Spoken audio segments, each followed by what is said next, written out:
Warm welcome to you. You're tuned into Eye on Africa. I'm Rochelle Ferguson-Biahi. These are the top stories on the continent. Stepping down after 38 years in power, Angola's President Eduardo dos Santos announces his likely successor and confirms he won't be running in elections scheduled for later this year. In a call to curb the flow of migrants to Europe, EU leaders pledge €200 million to train Libya's Coast Guard and step up efforts to disrupt smuggling routes. Also, an Africa Cup of Nations final to delight fans on Sunday. Egypt will try for a fourth consecutive win. Cameroon, though, will want to stop them in their tracks. Our correspondents send us a report from Yaoundé. But first to Angola, where Africa's second longest-serving president, Eduardo dos Santos, has announced his likely successor and confirmed he won't be standing in elections. At a meeting of the ruling MPLA party in Luanda, dos Santos told members that Defence Minister João Lourenço would head the list in the August polls. Laurent Bersticker has more for us in this report. Signalling the end of a 37-year reign, José Eduardo dos Santos says he will not run in Angola's next presidential election. Yet the oil-rich country's first change of leadership in nearly 4 decades may not mean the start of a new era. The president has already named his own successor, Defense Minister João Lourenço, and is likely to remain active behind the scenes. The real news is dos Santos hanging on. He is going to stay in a very powerful position in the party, which means he's going to stay in control, and the president will defer to him. A former guerrilla fighter, dos Santos came to power in 1979, 4 years after Angola's independence and in the midst of a bloody civil war. The conflict, which became a proxy battleground for the Cold War, lasted until 2002. A post-war oil boom allowed dos Santos to rebuild the country and modernize infrastructure. Yet critics have accused him of mismanaging Angola's oil wealth, enriching his family and allies while millions still lived below the poverty line. Ruling with an iron grip, dos Santos exercised authority over all branches of government, as well as media and businesses, and brutally repressed political opponents. The president has also been accused of trying to build a family dynasty. His son, José Filomeno, is chairman of Angola's Sovereign Wealth Fund, and dos Santos named his daughter Isabel head of state-run oil company Sonangol last year. EU leaders meeting in Malta have endorsed a plan to stem the flow of migrants from Libya to Europe. The 28-member bloc have pledged €200 million to train Libya's Coast Guard and disrupt smuggling routes. Well, the majority of those making the treacherous journey across the Mediterranean are from African nations. On Friday, Libya's Prime Minister said cooperation with the EU would benefit all parties.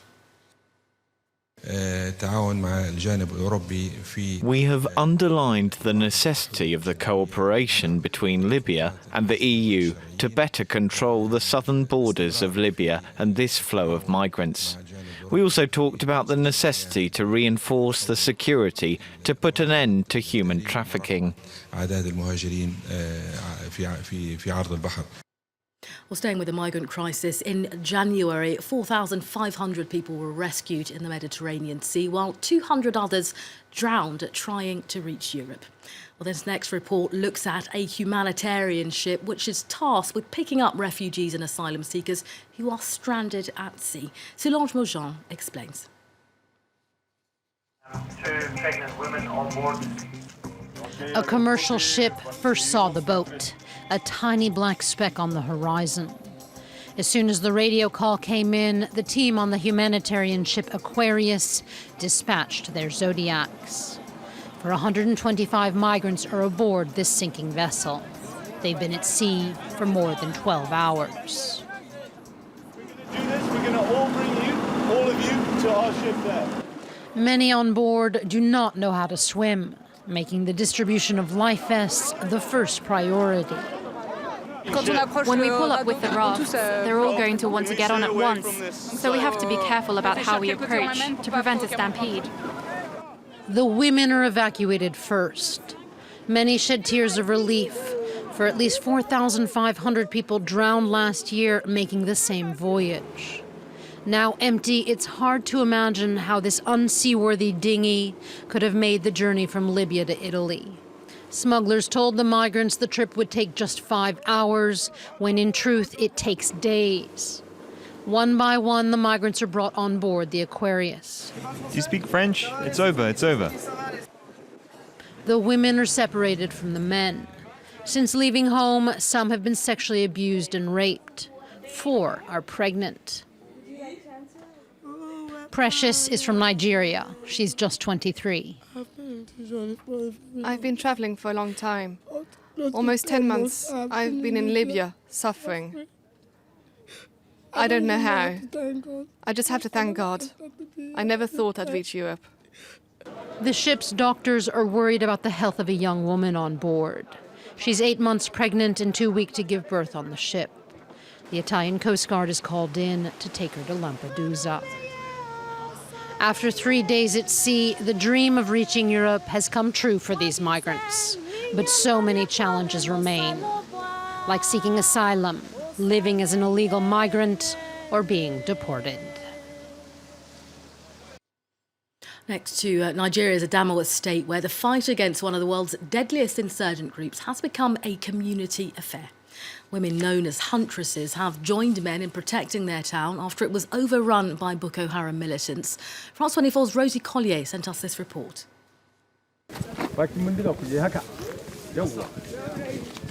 Hunters are being put through their paces as they simulate an ambush. Women are part of this contingent.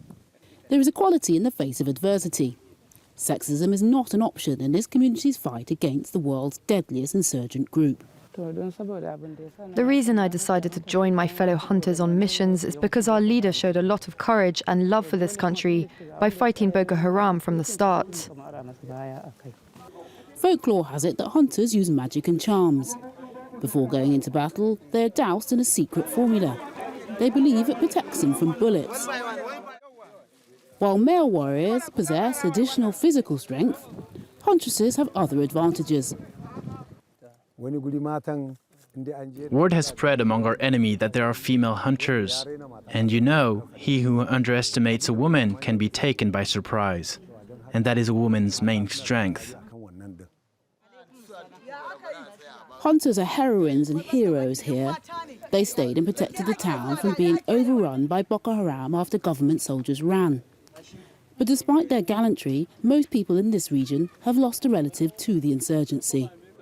When I decided to join the hunters, I couldn't even fire a gun. But the heartache of losing my younger sister is what made me join. Boko Haram invaded the community where we were living and abducted my younger sister. We have the same mother and the same father. I have not seen her since that day. I believe that I must avenge her abductors and all of those who associate with them. I want them to come back here so I can take my vengeance. This is why I joined the hunters. The hunters are called on regularly by the military to go on missions to liberate women and girls abducted by Boko Haram. Hamset has left her 7 children with their grandparents in another, safer state. She wants to be ready any time of the day or night to scale forests and mountains in search of her sister. The final of the Africa Cup of Nations is fast approaching. On Sunday, Egypt, the most successful team on the continent, will attempt a 4th consecutive win at the tournament. Well, they face Cameroon, who against all odds beat Ghana's Black Stars in the last 4.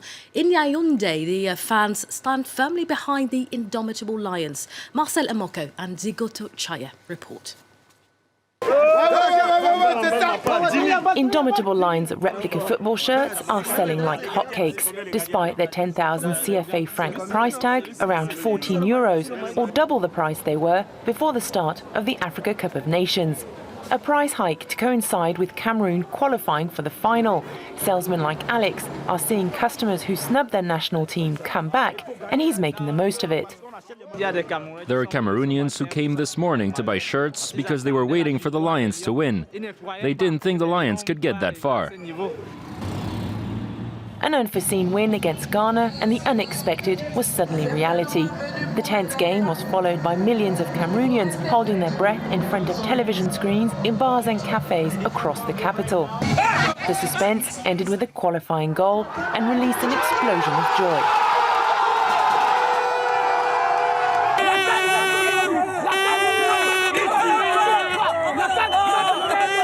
Cameroon now dreams of a fifth continental title against Egypt on Sunday, a game that's hotly debated and anticipated on all sports programmes, like on this Yaoundé radio station.